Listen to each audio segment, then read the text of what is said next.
Hola, muy buenas tardes. Sean todos bienvenidos a nuestro quinto y último episodio del podcast Conociendo nuestros derechos, en el cual queremos darnos una vuelta sobre todos los derechos que hemos visto de acuerdo con el artículo 19 de nuestra Constitución, además de abordar de manera simplificada otros derechos humanos. Esto, claro, sin dejar de lado temas de actualidad que están conectados, en este caso siendo el centro de atención las elecciones presidenciales en Estados Unidos, ocurridas hace unos días, siendo el ganador de estas Donald Trump. En estas conversaciones de gran relevancia cuento con la presencia de tres compañeros con los cuales hemos trabajado en los anteriores episodios. Matilda, a quien le interesa hacernos un repaso de lo ya visto, resolviendo nuestras dudas y curiosidades. Patrick, quien nos informará del derecho a la igualdad, derecho a asilo y la libertad de reunión. Y por último, pero no menos importante, tenemos a Yanis, quien nos ayudará a relacionar lo teórico con lo que está pasando actualmente en Estados Unidos. Sean todos muy bienvenidos y siéntanse libres de expresarse. Hola a todos, estoy feliz de realizar este último y crucial episodio junto a ustedes, que espero sea bastante informativo para nuestra audiencia. Lo mismo digo, me apasiona poder tratar estos temas que no suelen discutirse tan frecuentemente. Hola, para mí también es un placer estar acá y ya sin más que decir podemos dar inicio. Bueno, para comenzar en esta primera parte de una forma más ordenada y poder darnos a entender claramente, recordaremos lo tratado en anteriores sesiones. Matilda, ¿podrías ayudarnos a nosotros y a nuestra audiencia a recordar mientras damos un viaje por el artículo 19? Claro que sí. El primer episodio fue meramente una introducción acerca de qué entendemos por derechos fundamentales y también cómo la sociedad interactúa con ellos a diario sin percatarse, e incluso cómo estos pueden llegar a ser vulnerados en distintos lugares del mundo. Ya empezaríamos de lleno con el segundo episodio en el que tocaríamos el derecho a la vida, el cual se encuentra consagrado en instrumentos internacionales como la Declaración Universal de Derechos Humanos en su artículo 3 o la Convención Americana de Derechos Humanos en su artículo 4 y nacionalmente en nuestra Constitución en los artículos 1 y 19, numeral 1. A modo simplificado, se protege el derecho a la vida de las personas, incluyendo la integridad física y psíquica de la persona, y también es importante señalar que es un deber del Estado garantizarla. No solo el hecho de vivir como tal, no siendo privado de la vida arbitrariamente, sino ser capaz de desarrollar una vida con las condiciones mínimas compatibles con la dignidad humana. Entiendo lo que dices, pero ¿cuáles serían esas condiciones mínimas y cómo el Estado se haría partícipe en ello? Mira, es una buena pregunta. En primer lugar, el Estado debe adoptar las medidas necesarias para alcanzar una vida digna, sobre todo a quienes se encuentren en una situación de vulnerabilidad. Esto a través de distintas formas, ya sea el acceso a servicios básicos, educación, condiciones laborales justas, entre otros. Ahora me queda mucho más claro y me parece que es un derecho humano muy importante, siendo la base de todo lo demás. Y ya en el tercer episodio vimos también el derecho a la libertad de expresión junto a su vulneración durante la dictadura ocurrida acá en Chile. ¿Te parecería bien realizar los puntos más importantes? Sí, mira, primero que todo se menciona a la dictadura relacionada con la libertad de expresión, producto de la represión y control de los medios de comunicación que hubo en ese periodo de tiempo, junto a la represión y prohibición de opiniones contrarias al régimen, en especial si eran de izquierda, siendo que es un derecho imprescindible para que exista una sociedad democrática en el que podamos escuchar distintas opiniones, ser puntos de debate y enriquecernos en base a la información entregada por otros. Bueno, mencionaste que este derecho es fundamental para que exista una sociedad democrática.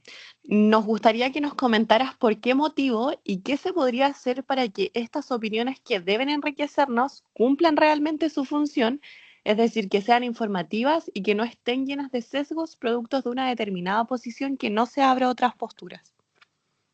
Sí, es fundamental porque da paso a la participación de todas y todos, permite la crítica constructiva, una retroalimentación constante y convertirnos en una sociedad que siempre se mantenga informada.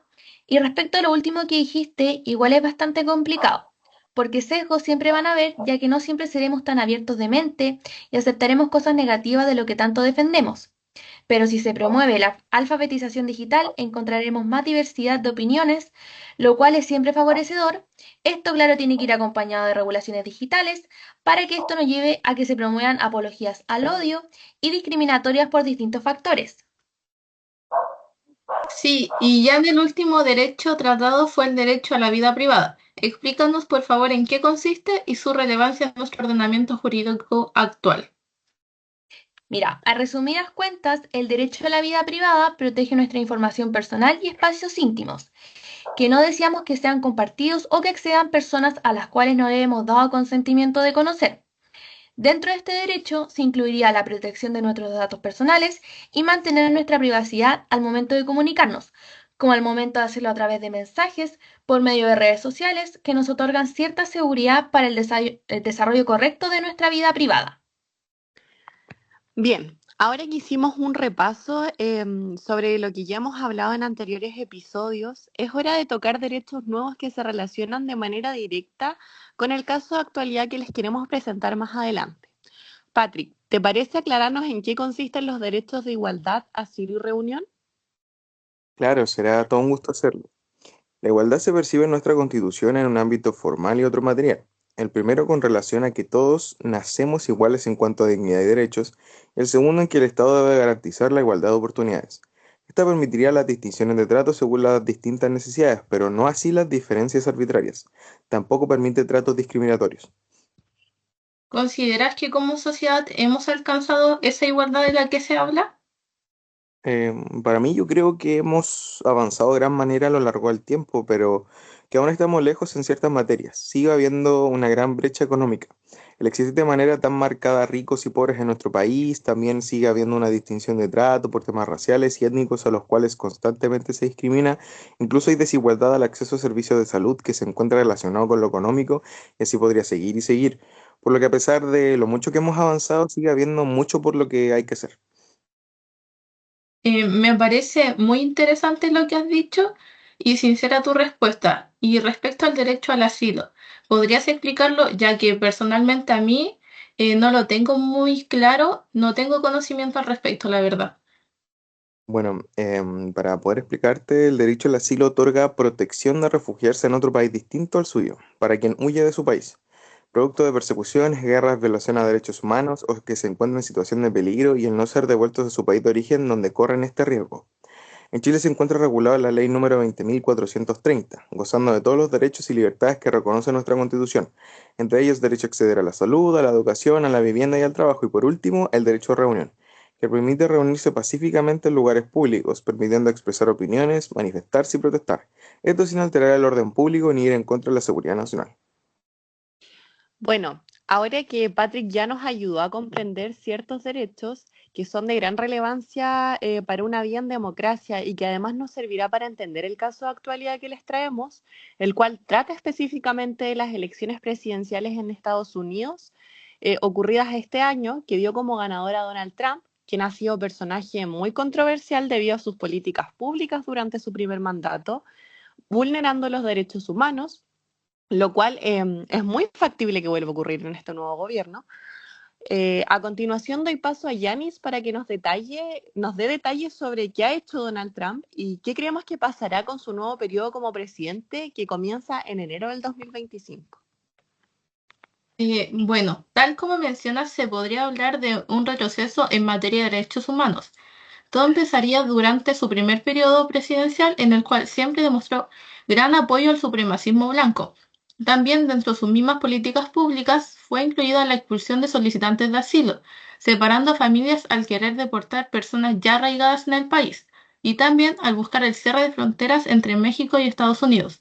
La expulsión fue fundada bajo el título 42, que trata acerca de una ley de servicios de salud pública del año 1944, la cual aplicarían de manera errónea, ya que fue conferida para dar cuarentena en materia de salud. Nunca fue pensada para determinar quién podría ser expulsado del país, siendo discriminatorio para inmigrantes. Bueno, entonces, según lo que tú nos mencionas sobre sus gobiernos anteriores y lo que yo creo que cada uno conoce por sus propios medios, podemos catalogar a Trump como alguien sumamente racista y xenófobo. Sí, así es. Incluso tuvo declaraciones polémicas referidas a que migrantes de nacionalidad haitiana se estarían comiendo mascotas de habitantes de la ciudad de Springfield, Ohio, a lo cual él no tenía ninguna prueba concreta de sus dichos. Además que quisiera añadir que él nunca ha mostrado un gran respeto por tratados internacionales en materia de derechos humanos. Por el contrario, en su primer mandato tomó medidas que iban claramente en contra de los derechos de mujeres y también redujo el avance en cuanto a protección medioambiental. Y ya con eso doy por finalizada mi intervención del día de hoy y no quedaría más que agradecer a todos. Fue un placer cubrir este último episodio junto a ustedes de Conociendo Nuestros Derechos. Fueron sumamente interesantes tanto sus opiniones como también la información que nos brindaron. Tal como dices, fue un placer. Me encantó poder realizar esta pincelada de derechos tratados anteriormente con el fin de recordarle a nuestra audiencia su gran importancia. Yo espero que lo dicho hoy quede en sus memorias y les sirva dicha información para que nunca se vean vulnerados sus derechos. Eh, o si lo son, sepan que pueden reconocerlo y hagan algo al respecto. Bueno, llegó el momento de despedirse. Fue un gusto hablar de actualidad junto a ustedes y gracias a nuestros oyentes por acompañarnos durante todos estos episodios. Esperamos que haya sido de su interés la totalidad del podcast. Comenten y compartan, no siendo un adiós, sino un hasta pronto.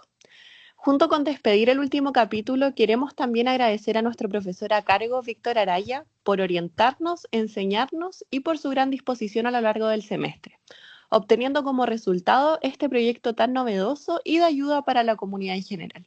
Muchas gracias y hasta pronto.